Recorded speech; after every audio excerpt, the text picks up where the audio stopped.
আসসালামু আলাইকুম ওয়া রাহমাতুল্লাহ।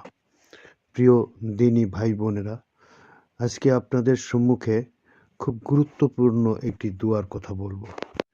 দোয়াটির মর্যাদা এতই বেশি, ১০০ বার যদি কেহ প্রতিদিন এই দোয়া পাঠ করে, তাহলে সে ওই দিনের মধ্যে সবচেয়ে বেশি আমলকারী হিসাবে আল্লাহর দরবারে গণ্য হবে এবং ১০০টি গুনাহ মাফ হবে, ১০০টি নেকি পাবে, ১০০টি মর্যাদা বৃদ্ধি পাবে এবং ১০টি ক্রীতদাস মুক্তির সোয়াব পাবে। আর যদি কেহ ১০ বার এই দোয়া পাঠ করে, তাহলে ১০টি গুনাহ মাফ হবে, ১০টি নেকি পাবে, ১০টি মর্যাদা বৃদ্ধি পাবে এবং একজন ক্রীতদাস মুক্তির সোয়াব পাবে।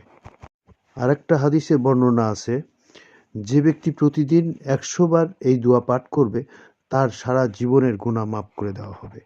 মূলত এই দোয়াটি আরাফাতের ময়দানে পাঠ করা হয়। নবী করিম সাল্লাল্লাহু আলাইহি ওয়াসাল্লাম বলেছেন, আমার পূর্বে প্রতিটি নবী আরাফাতের ময়দানে এসে এই দোয়াটি পাঠ করত। দোয়াটির ব্যাপারে বলা হয়েছে, প্রতিদিন ১০০ বার যে এই দোয়াটি পাঠ করবে, তার সকল দুঃখ বিপদ দূর করে দেওয়া হবে, সে খুশিতে পৌঁছিয়ে যাবে। দোয়াটি হলো,